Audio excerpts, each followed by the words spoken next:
Hi friends, तो आज आपके लिए लेकर आई हूँ ये बहुत ही लाजवाब सूखा मटन यानी कि ड्राई मटन बनाने की रेसिपी। बहुत ही सिंपल इजी तरीका है और बनाने में देख सकते हैं आप कितना लाजवाब बनता है। इसको पराठे के साथ खाएंगे तो जायका भूले नहीं भुला पाएंगे। कुछ इस तरीके की बनकर आती है ये सूखे मटन की रेसिपी। शेयर करूंगी ये रेसिपी आपके साथ। अगर पसंद आई ये वीडियो तो इसे दीजिएगा अपना ढेर सारा प्यार, इसे लाइक करके, और साथ साथ मेरे इस नए चैनल को सब्सक्राइब करना बिल्कुल मत भूलिएगा। तो चलिए शुरू करते हैं इसे बनाना। तो इसके लिए मैंने ये 4-5 टेबलस्पून तेल को गर्म करा है, जिसमें आधा किलो बोनलेस मटन के पीसेस को हम पहले फ्राई करेंगे। मतलब कि एक तरीके से हम मटन को पहले भून रहे हैं, रोस्ट कर रहे हैं, और उसके बाद हम आगे की चीज़ें इसमें डालना शुरू करेंगे। तो फर्स्ट बेसिक स्टेप यही है कि ये जो मटन के पीसेस आपको लाल नज़र आ रहे हैं, इसको आपको इतना पका लेना है कि ये जो वाइट कलर में हो जाए, और उसके बाद हम इसको ढक्कन ढककर पकाएंगे। तो ये जो बेसिक स्टार्टिंग की प्रोसेस है, इसमें सिर्फ आपको 2-3 मिनट ही लगेंगे। ये देखिए मटन जो है हमारा वाइट कलर में हो गया है, मतलब कि बाहर का जो पोर्शन है वो अब थोड़ा सा कुक हो गया है। साथ साथ इसमें थोड़ा खुशबू के लिए हम डाल देंगे इस टाइम करी पत्ता भी। और इस तरीके से मटन को 2-3 मिनट पकाने के बाद अब हमें ढक्कन ढक के इसको पकाना है। ढक्कन ढक के इसको धीमी आंच पे हम पकाएंगे करीब करीब 20-25 मिनट के लिए, जिसमें आप देखेंगे कि मटन जितना भी पानी मटन के अंदर होता है, मटन इस तरीके से पानी सारा छोड़ देता है, और उसी पानी में हम मटन को पार्शियली कुक भी कर लेंगे। देख सकते हैं आप कितना अमाउंट में पानी है इसमें। अब बस धीमी आंच पर आप इसको 15-20 मिनट के लिए इसी तरीके से पकने दें, जब तक कि मटन भी थोड़ा सा पक जाए और पानी भी सूख ना जाए। तो इस तरीके से जब पानी सूख जाएगा तो आप देखेंगे ऑयल हल्का अलग नज़र आने लगेगा, और मटन के ऊपर इस तरीके से एक क्रिस्प सी कोटिंग आ जाएगी, मतलब कि मटन थोड़ा भुन गया है एकदम। ये देखिए, और अधकच्चा सा पक भी गया है, मतलब कि हमारी आधी प्रोसेस मटन को पकाने की हो चुकी है पूरी। अब इसके अंदर हम डालेंगे 1 चम्मच अदरक लहसुन का पेस्ट और 2 ये मीडियम साइज़ की फाइनली स्लाइस की हुई प्याज। प्याज का बड़ा अच्छा टेस्ट आता है इसमें। अब हम सब चीज़ों को एक साथ भूनेंगे, अदरक लहसुन को और प्याज को इस मटन के साथ। तो मीडियम फ्लेम कर दें आप और 2-3 मिनट के लिए इसको भून लें।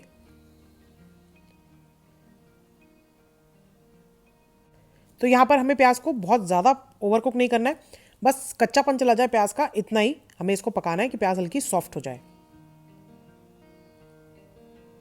तो जब आप इस तरीके से 2-3 मिनट प्याज को पका लें, उसके बाद इसमें डालें 2 मीडियम साइज़ के रफली चॉप किए हुए टमाटर। टमाटर जो आप इस्तेमाल करें, अच्छे लाल पके हुए टमाटर का इस्तेमाल करें, ताकि खटास सी ना रहे इसमें। और उसके बाद इसमें डाल देंगे हम नमक।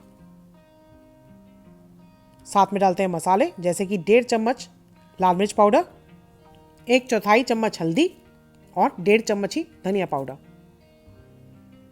सब मसालों को अच्छे से मिक्स करेंगे, और अब इन सब चीज़ों को हमें पकाना है, मसालों को पकाना है, टमाटर को, जब तक बिल्कुल सॉफ्ट नहीं हो जाते हमारे टमाटर, तब तक हम इसको पकाएंगे।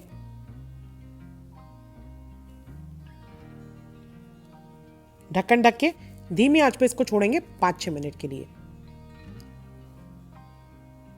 तो ये आप देख सकते हैं मसाला हमारा अच्छे से भुन गया है, तेल अलग नज़र आ रहा है, और टमाटर जो है बिल्कुल सॉफ्ट और मशी हो गए हैं। तो इसको अच्छे से हम मिक्स कर लेते हैं एक बार पहले। और अभी जो हमारा मटन है वो कम्प्लीटली पका नहीं है, तो हमें अभी मटन को भी कम्प्लीटली पकाना है और साथ साथ इसको अच्छे से भूनना है। तो इस टाइम पे आप इसमें थोड़ा सा पानी ऐड कर सकते हैं, बस इतना ही कि हमारा मटन कम्प्लीटली पक जाए।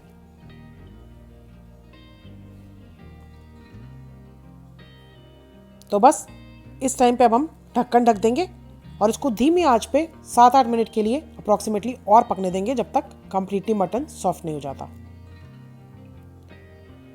तो बीच में आप एक बार इस तरीके से ढक्कन हटा के इसको चला दें।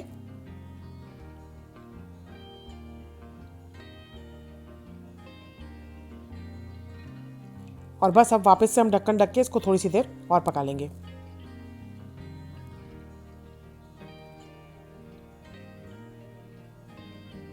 तो ये देखिए मटन जो है हमारा कम्प्लीटली पक चुका है, मसाला एकदम बढ़िया भुनकर तैयार हो चुका है, लेकिन अभी हमें इसको थोड़ा सा और भूनना है, और इसमें ऐड की जाएंगी कुछ और चीज़ें भी। तो अब आप फ्लेम को मीडियम कर दें और इसको भूनना हम शुरू करेंगे अब, जब तक कि तेल इसमें से अलग नहीं होने लग जाता। और साथ साथ इसमें डाले जाएंगे ये मसाले भी। तो सबसे पहले इसमें डालेंगे हम अप्रॉक्सीमेटली 1.5 चम्मच रोस्टेड ज़ीरा, भुना हुआ ज़ीरा जिसका पाउडर बना रखा है 1.5 चम्मच डाल दें, और आधा चम्मच डाल रहे हैं ये ब्लैक पेपर पाउडर। अगर आप पाउडर इस्तेमाल नहीं कर रहे हैं तो आप फ्रेश ग्राइंड करके भी इस्तेमाल कर सकते हैं ब्लैक पेपर को। सब चीज़ों को अच्छे से कर देंगे मिक्स।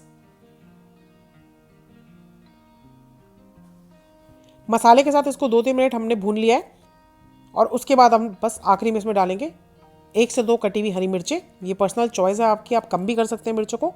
थोड़े से करी पत्ता और साथ में कटा हुआ बारीक हरा धनिया। तो ये फ्रेश करी पत्ता जो हमने अभी डाला है ये बहुत ही बढ़िया लगता है जब हम सर्व करते हैं इसको। लास्ट में आधा चम्मच गरम मसाला पाउडर और इसको मिक्स कर देंगे।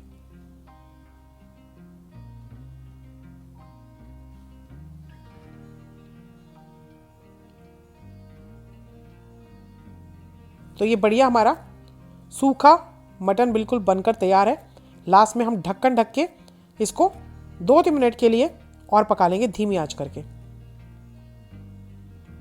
तो ये देखिए तेल इसमें से अलग हो गया है, एकदम भुना मसालेदार सूखा बोनलेस मटन बहुत ही बढ़िया दिख रहा है इस टाइम। इसको अब गर्मा गर्म हम करेंगे प्लेट आउट।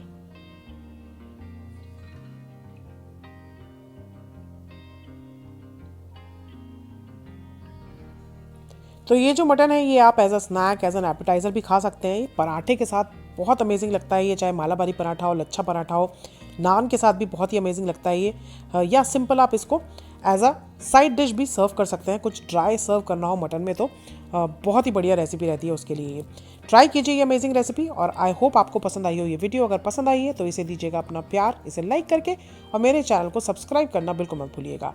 मैं जल्दी मिलती हूँ एक और नई रेसिपी के साथ, तब तक do try this one out.